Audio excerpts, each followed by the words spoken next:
Hello and good afternoon and welcome. I'm doing a new piece. It's a follow-on from a journey that I've been working on about, because there's obviously a book called the Fates of the Princes of Dyfedd. This is called Prince Dyfed's Plight and His Sword of Sorrow. It is fantasy.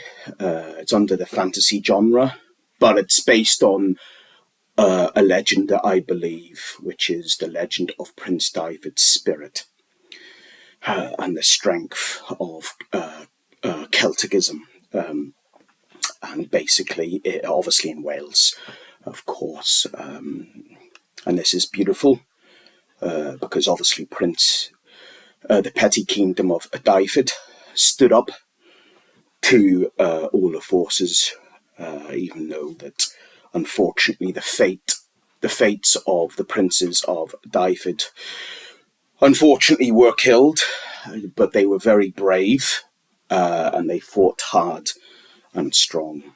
The petty kingdom of Dyfed is what's known as Cambridgeshire in Wales, in the South Wales, in the south corner of Wales along the coast and stuff.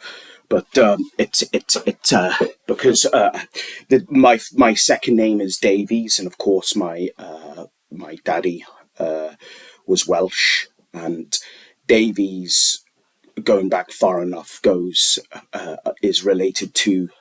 apparently related to the kingdom of Dyfed. So this is Prince Dyfed's Plight and His Sword of Sorrow. This prince was anointed. Olive oil gleams from his forehead, a liquid gold touch appointed. Kneeled before the altar, kneeled to a better journey, more honest, though he falter. In a hidden province to be touched by an eyelid flicker, to come hence an angel's wisps that created a tear-spun prince. He had his fear locked up in the corner of his mind, as he battles in the caverns of doldrum slumber, freedom to find. Prince Dyfed's sword is the sword of sorrow, forged by tears, its transparent tear metal to walk tomorrow. Hardened by the underbelly of the earth's furnace, of blaze red passion, of orange molten energy, then to reveal like a large diamond sword that cuts through every bombed word, defending every sharded splinter of its explosion. Yeah, that's absurd. If you are sorrowful, how can one fight?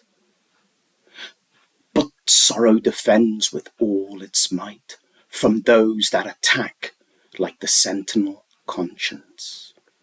What compassion is there when someone is down, when someone is sorry?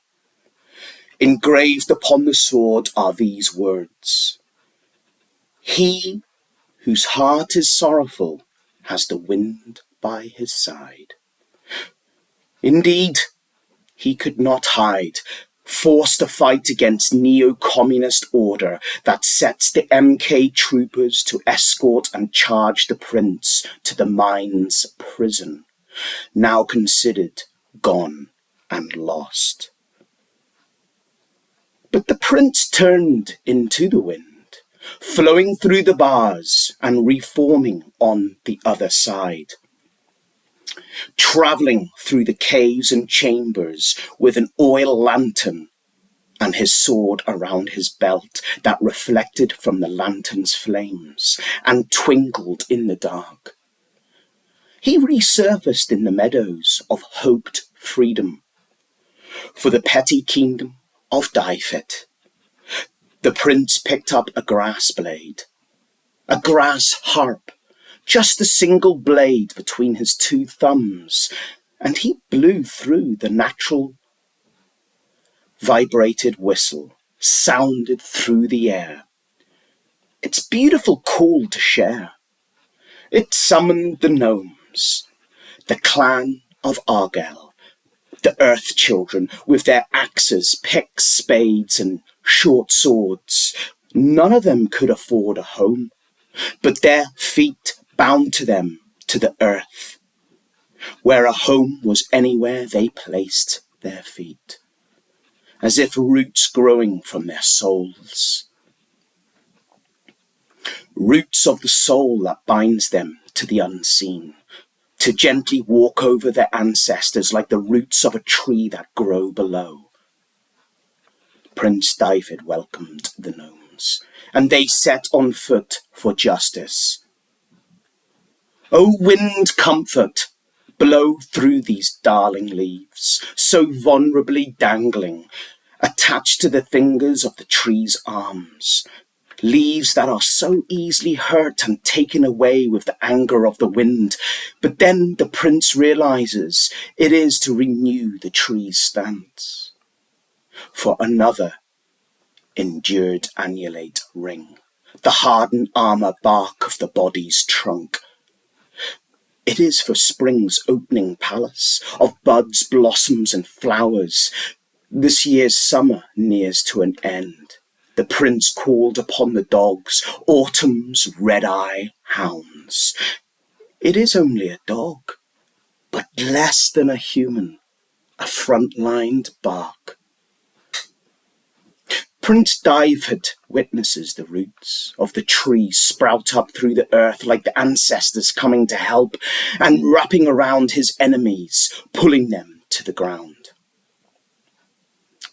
But just the same, the roots of a tree can form a living throne, a weaved throne by thousands of roots of the tree forming an actual throne above ground, as if built upon his ancestors. Every time the prince got up from his rooted throne, the roots detracted and returned to the earth until the next time he wanted a rest or to sit upon the throne.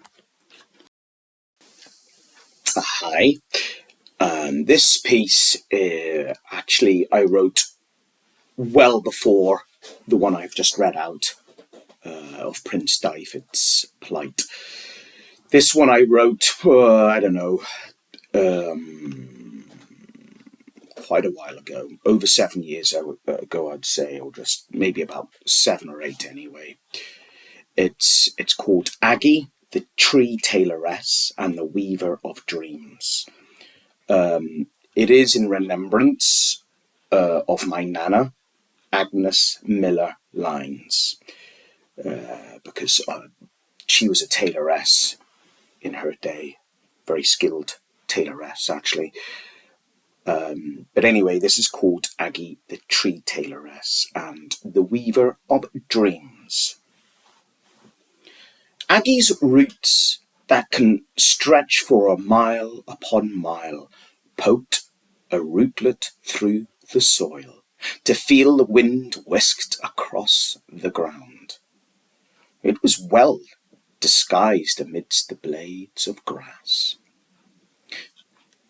Her body, the trunk, stood above, looking at Elzelia, who was like a drunken sailor, wobbling from side to side. The strain upon her scrunched eyebrows, her frown and pale cheeks. Elzelia looked pinched, and she stumbled over, but before she hit the ground, the roots of Aggie emerged from the soil, wriggling with great speed into the air, and caught her. Some of the roots became like needles at the end of each rootlet, stitching and feeling in and out, and down and around and about. a skilled performance from the Tailoress. Into the bunny hole, around the big tree, out of the bunny hole, and off goes me. Aggie's roots worked hard for Elzelia, with haste, grace, and agility, creating a living chair, weaved, crocheted, and knitted in the most intricate of patterns, formed above ground by her roots in the air. Aggie helps to hold the land together, gathering the soil for a firm, sturdy walk. But so supple, easy are the roots, which made for Elzelia to sit in a greenwood chair, to rest her weary feet. Fresh white is the root fabric, and there she slept. The sun moved the shadow's clock along the ground as the afternoon passed. The tree sheltered her dreams with a cool shade. Her dreams contacted Prince Dyfedd, like a letter by foot from afar. Path of dreams stretched out to her beloved, travelling at the speed of the heart's rhythm. Princess Elzelia wilted on the roots of birth. Though a sun-driven flower, head-coloured, her blossomed rosy cheeks, as her head straightened, and she awoke as if a flower from a bud, opening to share through her eyes that shimmered. A thankful sight of the forest, as she let out a sigh. Suddenly Aggie spoke. "Oh, you are awake, my dear." Elzelia sniffled, and tears began to roll down her face, which dropped from her chin onto the roots of Aggie's living chair, absorbing them. Suddenly Aggie moves her trunk, and she bends over. Crack, creak, and squeak. Her trunk twists around to get a better look at Elzelia. "My dear, you are crying." Aggie lowers one of her branched arms, with a large white petal attached, a bract flowering tissue that hung loosely, which Aggie used to wipe away Elzelia's tears. O petal drift. From Aggie came strength, and yet gentility came with a soft dab. There, my dear." Elzelia rubbed her stiff neck with her hand and sighed. "Thank you. You are a sweet tree. What is your name?" Aggie lifted her branch away from Elzelia. "Oh, how impolite of me for not introducing myself. My name is Aggie. And what might yours be?" Elzelia smiled. "It is Elzelia, ma'am." She stretched and continued. "I have travelled for days now. I must deliver this letter concerning a possible invasion of an army coming from the west." Aggie's leaves shake like a rustle in the wind. "Oh, this is terrible. This side of the forest will surely help. We can gather the best nature warriors, like the roses and their armour, the nettle's soft brush of a sting, the grass cut from the blades as they wave in the wind, and of course the chilly wind with their nipping daggers." Anyway, that piece is still in progress, but I thank you for listening to both of them. They're a story in progress, of course. There's a whole manner of them. There's one called Elzelia Lost at Sea, and it's certain people trying to come together for some kind of peace and unity. Anyway, so thanks for listening anyway. Thank you.